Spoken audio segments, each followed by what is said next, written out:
everyone doing? Okay, I'm not an AI, I am a human. How are you? You can interact with me. I guess you can interact with AI now, that's great. People often ask me, are things really changing as rapidly as we think? And I think that they are. And I think that memes sort of prove that to us time and time again in the days in which we live. And what's interesting about technology and how it's moving in terms of how artificial intelligence is coming in and machine learning is we have to be able to sort of take one little step back and realize that we've made a huge leap in marketing. And the real leap that we made that I think is helping to facilitate the usage and what will be the sort of pushing forward of AI is in the fact that we managed to get to this place, this sort of mobile-first world. We managed to untether from computers and laptops and make this stuff, this technology, accessible to us everywhere and anywhere. And if you take a look at how this has unfolded, it's pretty staggering. I mean, just very recently it came to be that mobile has basically killed TV, that our time spent on our mobile devices is significantly larger now than daily television viewership, which I know might surprise you because you're like, my viewership is down considering my YouTube and Netflix.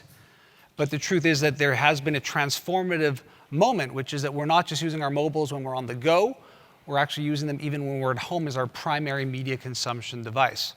And as marketers thinking about things like artificial intelligence in this world, we have to be able to understand the implications of how we actually use and consume media and how our consumers do, and what that means moving forward. And the numbers are really, really good. So this is the graph from eMarketer showing you the usage and how it's changed, obviously mobile being the red and TV being in what would look like black. The other part we're seeing is how we purchase and how we buy. And this is sort of newer information where we see that US adults that are actually using their mobile device for shopping, it has really, really increased a lot in the past 6 months. And I highlighted in red that if you look at Gen Y, it's actually smartphones over PCs and computers. And that's a segment that you want to watch to see how that proliferates. These are really good indicators for how technology adapts and how we change and the implications for the work that we're trying to do here day in and day out. And so the first provocation that I'm going to give you today will be that if we are saying that we live in a mobile-first world, I think we need to shift that a little bit. And Paul teased it out, and the sort of name of the subject teased it out too. But I really do think that voice is the new smartphone, and that we're going to see a massive change in how this works. And I'll get to the attachment to voice and AI in a little bit, but you have to sort of get yourself into the groove and mindset as a marketer of what this means. What does this world look like? If you're listening to Deloitte, Deloitte will come forward onto a stage like this and they'll tell you things like 250 million smart speakers will be done here by 2019. I've seen other pieces of data that says it's probably maybe closer to 40 million, maybe 70 million. I'm not sure it necessarily matters. What matters is it's a crap ton. It's a metric ton of like new devices that are infiltrating in a dramatic way. My friend and a mutual friend of Paul's and many others in this room is Tom Webster. Tom Webster works at Edison Research, and he does a lot of this in his research around the infinite dial, and smart speakers and smart audio has been a sort of pillar of that since they've come into proliferation. And here's the most recent and surprising piece of information that he brought forward in their latest piece of research, that smart speaker ownership continues to grow, approaching 1 in 4 Americans age 12 plus. Think about the market size right there, right here in the States.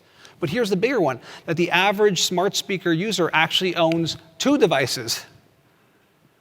So just imagine what we're talking about in terms of what the home might look like, what the work environment look like, what access might be. And when you think about it from the speaker perspective, which most people do, they think of smart speakers, right? They think of there's Alexas and Google Homes. How many people here have a smart speaker? I'm just curious. Raise those caffeinated hands of yours. Yeah, I mean, you can look around, like the number even in this room is sort of representative of what we're hearing from the research. But the thing about the speakers is it's not actually about the speakers. It's about the technology that's embedded in the speakers, and that's that voice assistant technology. Now, if you look at that, that's where the numbers are going to raise some eyebrows and raise whatever hairs you have on your body. Because if you look at what's happening on the install base on this, it's staggering. 3.25 billion devices right now have voice assistants in use on them. Now again, I love those hockey stick curves. I built my career on showing hockey stick curves. It's worked out really well for me. But look at this in terms of 2023, which is literally tomorrow. Just look at that grow and grow and grow. And if you look at it in terms of a breakdown, you can see it by install base even. And in blue, you're seeing it about 100 million Amazon Alexa devices. In green, 400 plus million. I know you're thinking it's got to be Siri, it's got to be Google. No, it's not. It's Microsoft and their Cortana technology. Next up, red, 500 plus million would be Google Assistant. And then you have Apple Siri. Right? Because we have this technology in a lot of these devices, and we're seeing it proliferate more and more. But this gives you a really good appetite for just how much there is and how important it is. And especially at a conference like MAICON, for us to start thinking about this really seriously. You know, Chris Penn is a genius. I call him the ninja. He's my ninja. He's been my ninja for 15 plus years. We've known each other. And anytime I have anything technical or even stupid to ask, I typically do call him. He is literally my human FAQ. And I can tell you that he is absolutely right in some of the instances in terms of how we can get on board with AI, but I would add another layer. I think a great way to get on board is to actually start here with voice and voice technology, because you actually have a significant user base that you can push to an audience. And that says something very, very dramatic. And so my second provocation for you would be this. 30% of all searches by the end of 4 years, this came out in 2016, will be done without a screen. 30% of all searches are going to happen without a screen in 4 years. And again, the Trojan horse on this slide is the fact that I'm not lazy, but this is from 2016. I haven't changed it because the data hasn't changed. That's the end of this year. And I haven't changed it because the data is true.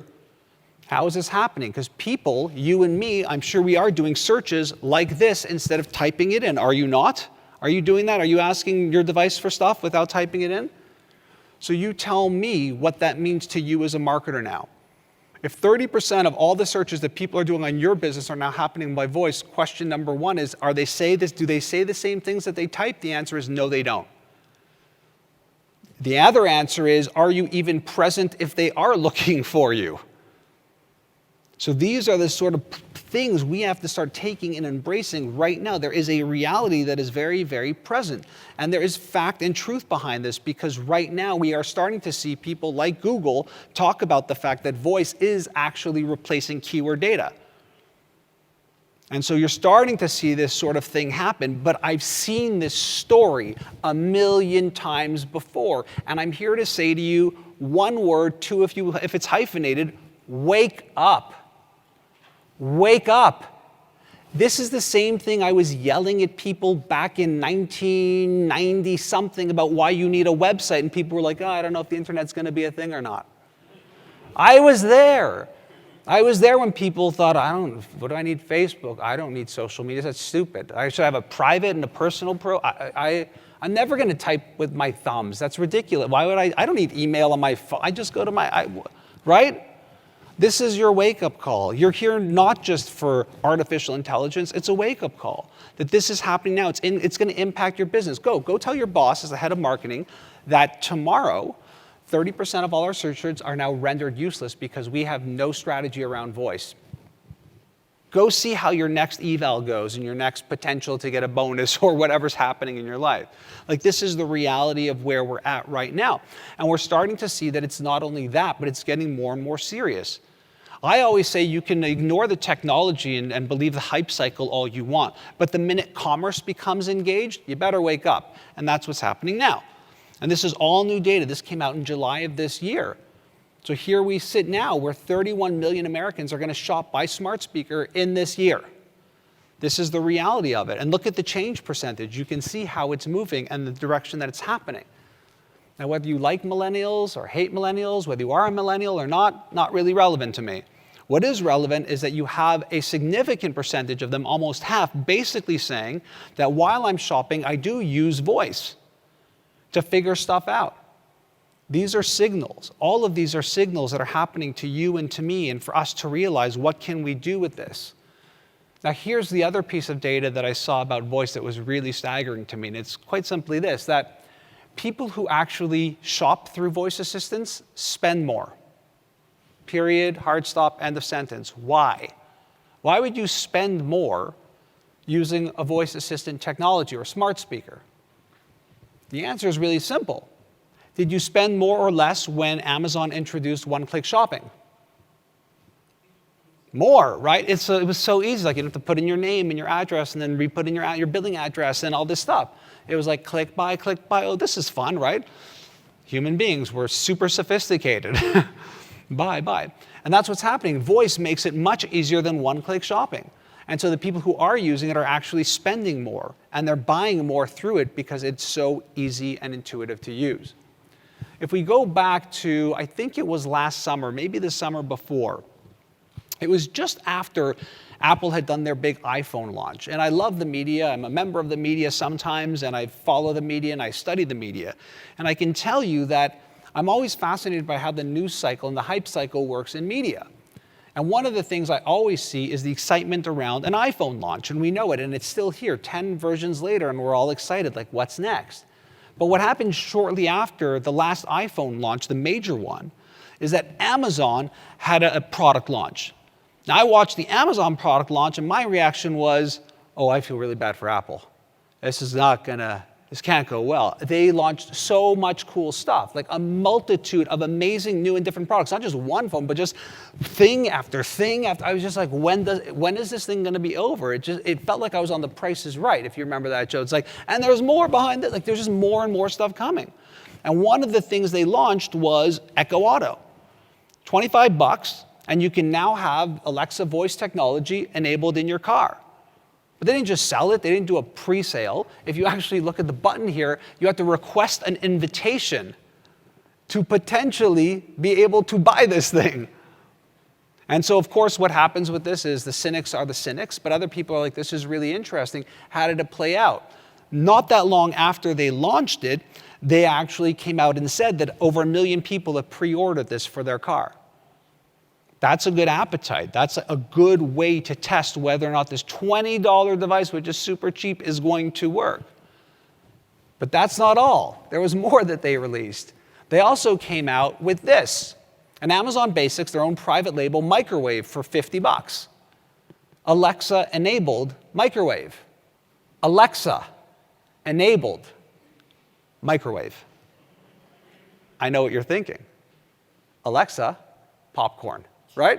Like, that's amazing. Like, part of you is like, that's amazing, and part of you are like, how lazy have we become as a society that I need to tell Alexa to, like, unfreeze my mess? One is, put that aside and think about it from purely an accessibility standpoint. Voice technology is going to change accessibility like no other technology before. This is an amazing thing to see. I've actually been working in a maybe startup, my next move, that's involved in voice, and we were talking to a large pharma that was dealing with an arthritis, a strain of arthritis, and they were super interested in this because the people who suffer from this form of arthritis, they can't really get their fingers and stuff on the smartphones. It's really complex, but their ability to use their voice to connect could be a game changer in terms of asking for help, measuring their pain levels, getting reminders about their medication, and on and on and on. And so it suddenly becomes this game changer.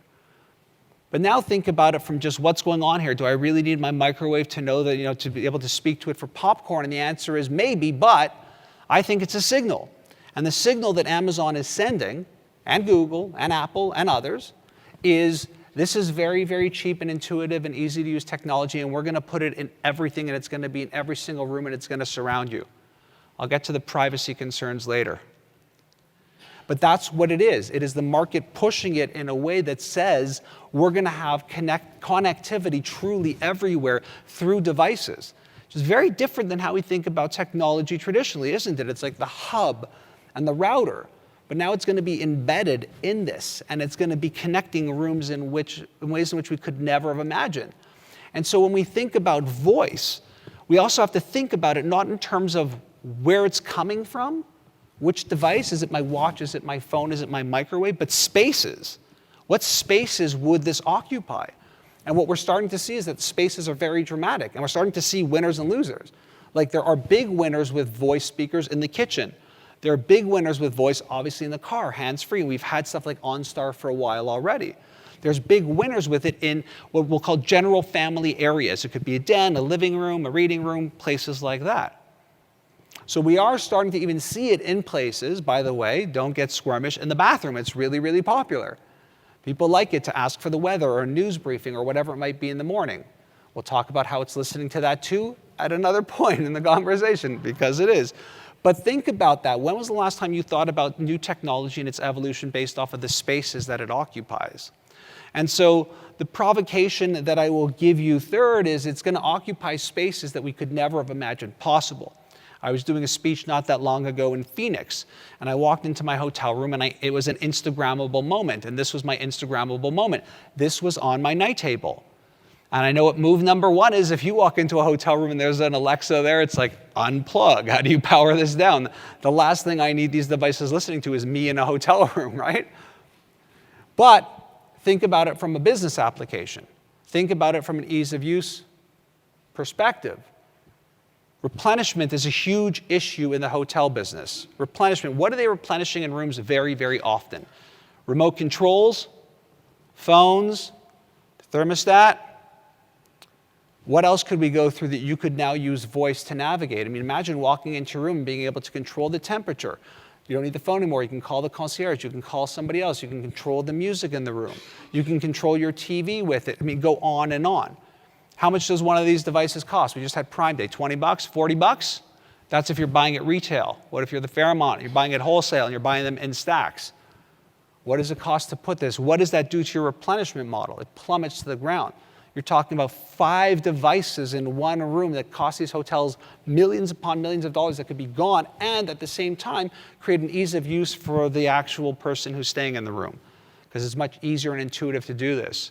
You could have one track that's speaking directly to your hotel services. You could have another track that maybe even just plugs into your own account. So you have all your stuff that you would anywhere in your home, suddenly in your hotel room. Think about that from a usage standpoint, and it's very, very staggering. Now, I know what you're saying. I get it. The tall guy, bald, dressed in black, is here to talk to us about the future. And we're not there yet.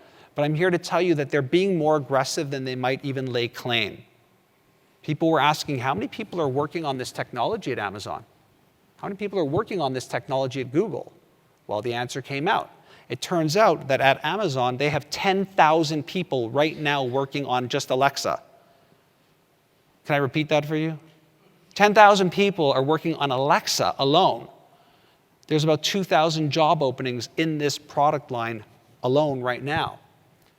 And so the good news, bad news is that they're pushing forward. The bad news is, are we ready for it? And the sort of thing in the middle is the content. What are you getting on this stuff? When people ask me about voice tech, smart audio as I call it, I often tell them that right now we're just a bunch of dominatrix. All we are is barking commands at it. That's all we're doing. Tell me what time it is. When's my next appointment? You're not really having a relationship, loving, interactive relationship with this stuff. You're just barking commands off it, and it's like a dog responding to you because you're just yelling at it all the time.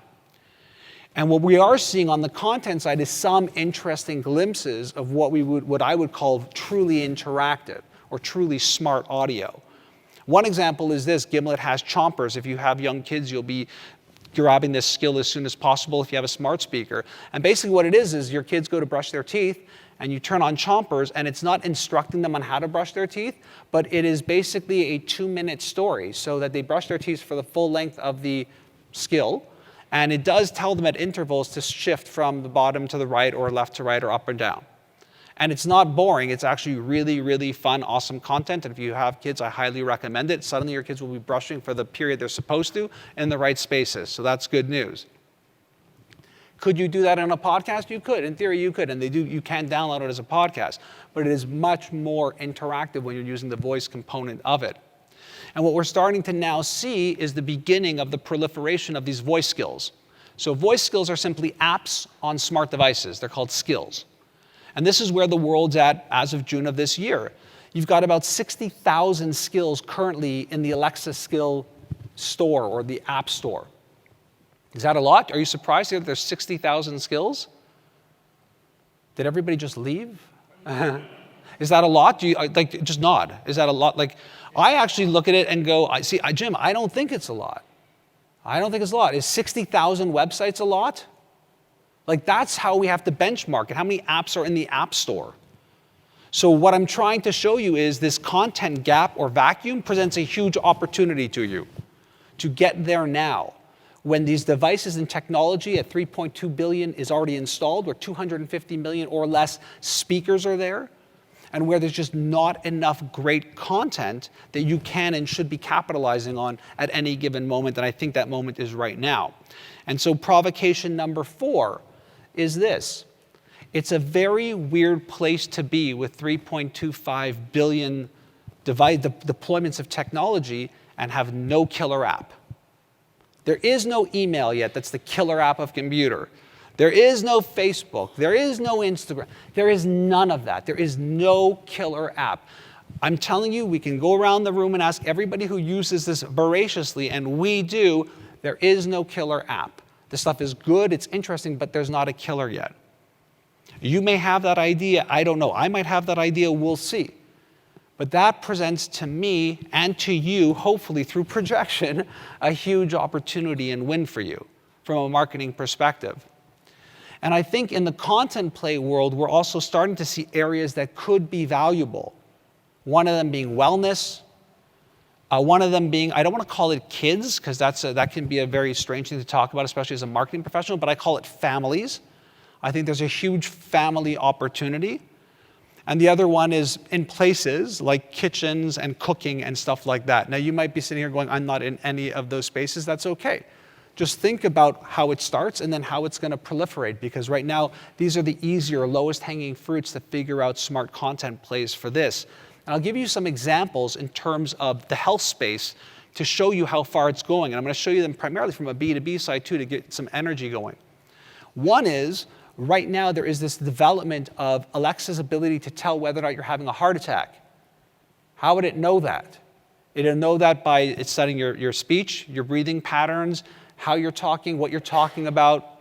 Literally, they've developed this technology that because it's listening, it will be able to gauge whether or not you may be in trouble. Maybe you're slurring words, who knows what it might be. But that's the type of sort of deep tech that people are thinking about building and embedding into this voice technology. You can start seeing your artificial intelligence and machine learning thinking about how this is going to work really rapidly. The other thing we're starting to see is that, again, when you talk about aging populations and the ease of which it is to use voice, it's going to be transformative in terms of stuff like this. Imagine having a hearing aid device that was Alexa enabled as well. Like, it makes perfect sense now that you think about it. It could actually be speaking to you. It could give you directions. Imagine if you were visually impaired and you could have these devices in your ears that would actually be able to guide you a little bit better, give you more information. This is going to require high levels of data sets, and AI is going to play a huge factor in it. But it's leading us down a path where you're not going to be able to see, feel, or sense the technology like we used to, right? Like, can't you just feel the technology wafting through this beautiful room? But there's a lot of technology here. There really is. Even though she's reading a very modern technology called a book, you'll notice here the thermostat, and you'll notice here for fire detection, smoke detection. And those are obviously connected devices, Nest or what have you. And now this is all sort of coming together. And we've labeled this, right? We've called this, what do we call this? We call this the connected home. And so we know that. We sort of go like, okay, 1.0, we're at the connected home. We get that. That makes sense.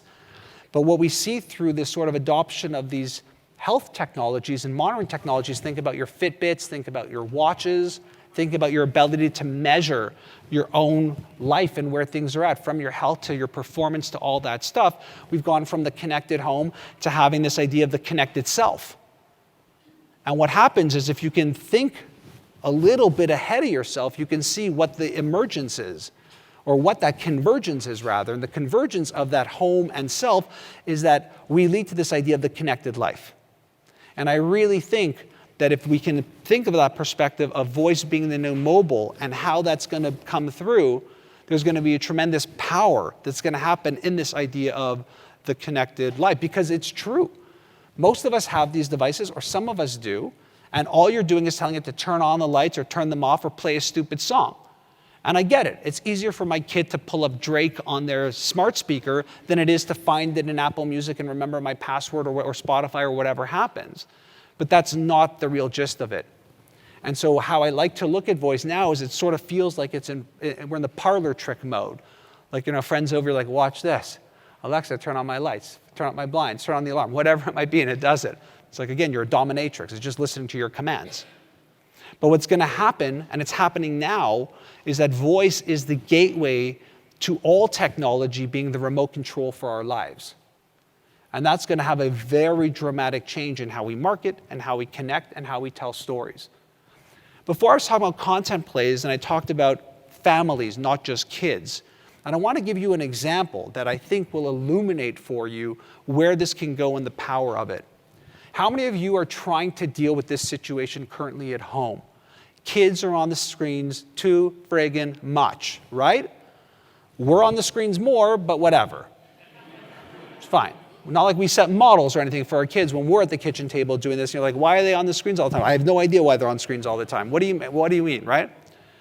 And so this is a huge thing that we're all dealing with, and it's happening at school. Again, my kids go to some pretty fairly progressive schools, and there's a lot of screen time, and it's just a function of the teachers being, we don't want our kids to be left behind. We need them to be up on this technology. But think about voice philosophically for a second. What happens if we're sitting around the kitchen table or sitting in the living room, and suddenly I can take my kid on a guide to the galaxy by voice? What if we could play a game together through Alexa or through Google Home, which you can do, which is voice? Well, now suddenly it's not like, let's play a game, and they go, great, yeah, let's play a game. Here we go, Fortnite, like they're playing a game. But now they're actually looking at you, and they're doing all the things we say we should do. Voice does that, right? Like too much screen time pushes us to this amazing other provocation. The fifth provocation that I would give you is we are heading not to a voice-first world, actually, but I really do believe that we're pushing towards the no-screen world. And that no-screen world is going to create a whole different dichotomy of challenges and opportunities for us, but it's real. Right? Like my ability to even leave my hotel without my phone now and just have most of it on the watch is real, primarily. Answer the phone, check messages, do all that. But when I'm controlling it with my voice, or I'm able to, or I can do a call out to whatever technology is here and have it interact with me, it's going to change the game dramatically. And so there is truly a brand struggle here. And the brand struggle at a macro level is that brand marketers are very much like squirrels. Look, a nut. What? Oh, over there. Where? Squirrel. What? That's how we are. Like we love shiny objects.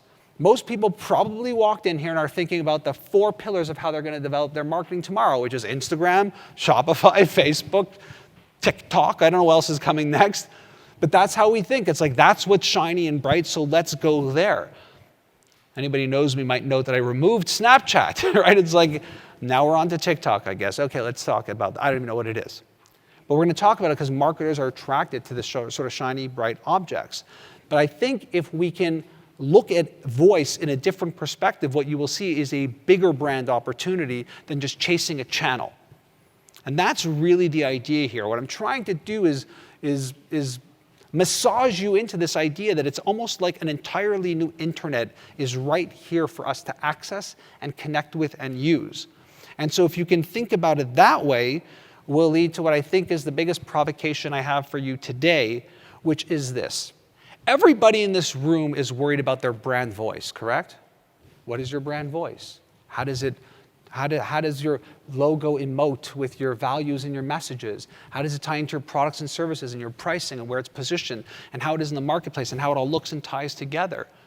I think we are at a moment in time, it's an inflection point, where we will not only have this idea of brand voice, but now we have this new introduction of the voice brand. And we're going to have to get very good at this very, very quickly. And all of us will have to have a voice brand. Is it male? Is it female? Is it androgynous? Is it a upbeat? Is it a more somber or serious? Like you will have to have is it a celebrity? You will have to have a manifestation, a true visceral manifestation of your voice for your brand. And that will be the voice brand. Think about it from an inbound voice brand strategy. Someone proactively goes, hey Alexa or hey Siri, I need some insurance. What do you recommend? What's your voice? What's your response? What does it sound like? Can you even rank there? So inbound is people are actively making requests for your industry, maybe your brand, directly to hopefully you and not your competitors, because now we're in that 30% gap here where people are more and more doing this and making these requests. The next side is you need an outbound voice brand. What are we proactively doing to not just capture what people are asking, but to provide value, right? A website wasn't just a repository to respond to queries. Your website was also a manifestation, a demonstration of what the brand truly is. So what's the outbound voice strategy? And then obviously you have to figure out the harder world, which is in a world of Amazons and Googles and Apples. What is the paid voice strategy? How do you get ranked #1 if you can't do it organically? What's the earned one? Can you do it organically? Because there's so much opportunity and such a lack of content, maybe you can gain and capture field opportunities right now. And then, of course, it sort of shuttles back to what I said I would come back to earlier, which is the privacy problem. And it's a problem. I mean, you're not dealing with just the internet and just dark and bad actors. You're dealing with infrastructures and massive organizations that are doing some pretty stupid things. They're really smart, and their leaders are worth hundreds of 80s of billions of dollars. But this is what's going on right now. Amazon admits that Alexa saves your conversations even after you delete them. Yeah, I don't think that's what delete means. I'm not so sure. I slept a lot in school, not that part, right? Or you have this world where is Alexa illegally recording children? Amazon sued for allegedly storing conversations without consent. Awkward. Google's not doing that much better, by the way. It's not like I'm just grabbing recent headlines to show you that there are real and true privacy concerns. Why? Why do we have privacy concerns? We have privacy concerns because it's not just the conversations we have, but it's what's being done with them.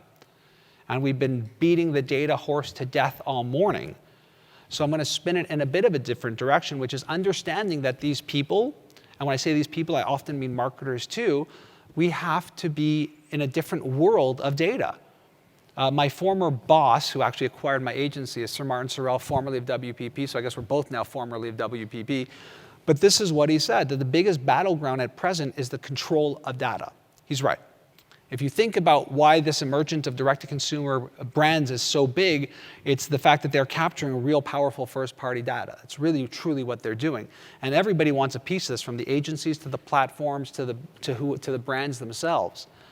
And so what we have to do is recognize that in a world where we can't necessarily control what Apple or Google or Facebook are going to do with this data, much like we don't really know what they're going to do with your credit card. We're just sort of trusting that they're going to be good actors. I'm not saying that's right or wrong. I'm not saying that requires government regulation or not. I'm just saying it is, and it is the reality of the world. It leads us to being in a place where we can do something about it. And the thing we can do about it, which would be my 7th provocation to you today, is simply this, that we can be good data shepherds. We can decide. If we're going to create this stuff and have people come to us through the power of voice and through the power of artificial intelligence or whatever it might be, you have the power to decide. You have the power to decide that you're going to put forward into the market a real up in your customer's face statement about what you are going to be using their data for and what you cannot control because it's on Amazon or it's on another platform. You can do this. We can do this. It's a powerful place to be as a marketer. You're like, I don't know what to do. Like, everyone's getting hacked and everyone's getting stolen and everyone's doing bad stuff. You don't have to. Right? You could actually take a stance and take a market lead position in being the good shepherd in that space, which I think is really, really powerful. And so what is this AI connection? It's a connection between voice and AI. One is, for good or bad, right now if you are in the voice space and you're looking for funding, you fall under the AI bucket. So that's good news, because you're not falling into the media bucket, which is not good news.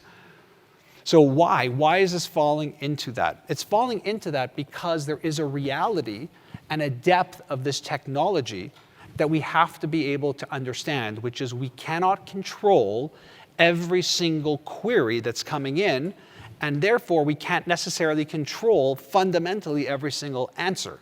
It is too hard. If I said to you, go forth and build thyself a skill. Like, just answer every question everybody might ask you in every single permutation. Like, you'd be like, what are we doing? Are we renting a studio forever to do this? How are we doing this, right? It's going to require AI to do this, right? Alexa, what's the best plumber in Cleveland. Alexa, what's the best? I mean, go on through every single question you might get asked. And the answer to that question has to be correct. Otherwise, it sucks, and then people won't use it, and then the whole thing dies, right? You don't remember this, I do. I was actually helping to develop a search engine before Google existed.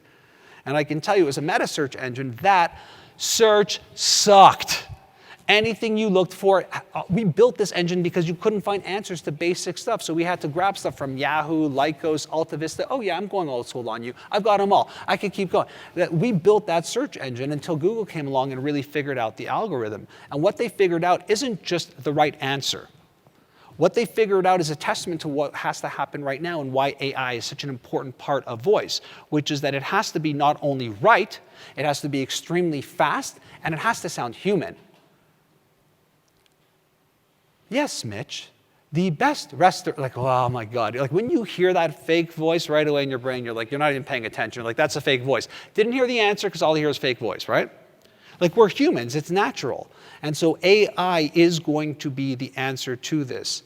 AI is going to be what trains and grows this voice technology from the world of dominatrix into the world of interaction and empathy and truly relational in terms of how you speak and build marketing platforms. And it's going to be very, very, very powerful.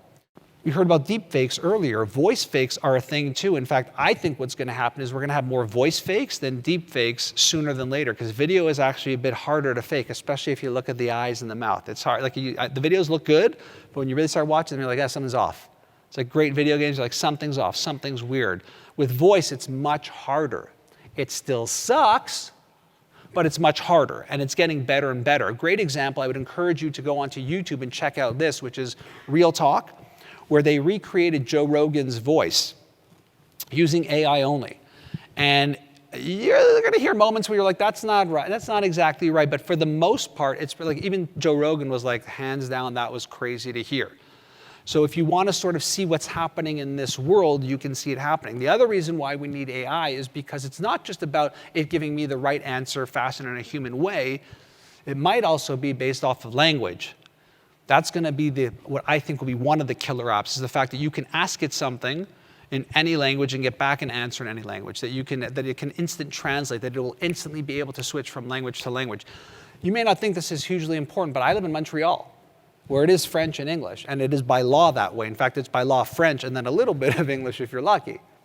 And I can tell you that having any form of these AIs now that we're seeing in terms of language driven, their biggest challenge is actually being fluid to switch from language to language. They almost have to do like a reboot on the system to make it work. So there's a lot of runway to go, but there's a particular reason why we need to have AI here.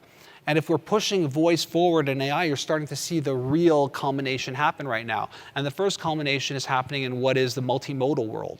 Multimodal simply means that it's video and audio at the same time. So right now you see that in things like the brand new Echo Show 5, which is right here. You can get it now, it's Prime days I hear, so you can get it cheaper. But that's going to be the other thing, is having them as like alarm clocks, as desktop counters, or it's embedded in the TV. Or if the voice technology is embedded on your laptop, or on your tablet, or on your phone, and on like it is.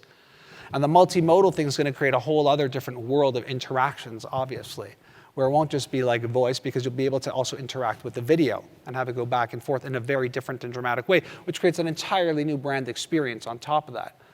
I also do believe that the real beast of voice is going to be B2B.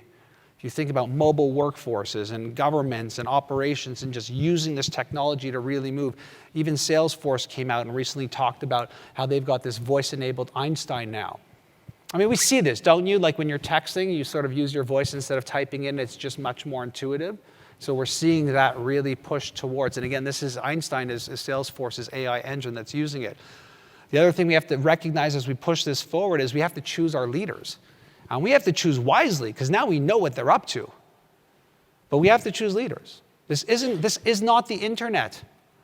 Voice is not the internet. It is sitting within corporations that generate a lot of revenue, and they are the ones that are developing and deploying this technology at scale. And again, I'm kind of an old guy, and I guess I'm revealing my age, but it does really feel to me like a VHS versus beta moment right now. It's like, who's it going to be? Is it going to be Apple's product? Is Siri going to be the dark horse here and come out and be the one? Is it going to be Alexa? Is it going to be Google Home? It's hard to say. I mean, Alexa's doing really well in the States, but I can tell you on the smart speaker side, it's doing better. Google's actually doing much better in Canada. Now, we as marketers and we as developers and we as thinkers of artificial intelligence and where the world's going, you have to understand where we're at. And we're at a really weird place where everything we develop is going to live within their walled gardens. And what level of imperfection and discomfort is your brand going to be comfortable with, knowing full well that you're in their platform? Because that is the true reality of what it is. So I'd like to end on a really somber note. Sort of keeps the audience in check a little bit. I'm kidding. But this came out in one of the pieces of data that I was reading, and I thought it's kind of crazy, right? 60% of those who don't own a smart speaker say they don't need that type of technology in their lives. How many of you thought you needed email on your phone when you first saw it? How many of you thought you needed the internet when you first saw it? How many of you thought you needed Facebook when you first saw it? Or Instagram, or TikTok, or e-commerce, or. So when I see this information laid against the data that I presented before you, I just get, my stomach goes on fire. I get so excited. This is the moment. We're going back in time 20 years, and I'm here to tell you about something called the internet and websites. It's going to be huge. Trust me, come on board. You could be the next millionaire or billionaire. I don't have a sales pitch for you, but this is exactly where we are at. You know why? Because the truth is that most people are wrong about technology 100% of the time. And that's the truth. And I think when we start understanding that voice is the best user experience, that voice is the best user interface, that voice equalizes everybody from accessibility to non, that voice is the most natural way in which we communicate. Think about cavemen around the fire banging their voice. And this is going to be the way we're going to move forward, and it's a tremendous opportunity for you. And I hope that you take it and think about it as you start thinking about where to get started with AI. That's all the time I have for you, so thanks.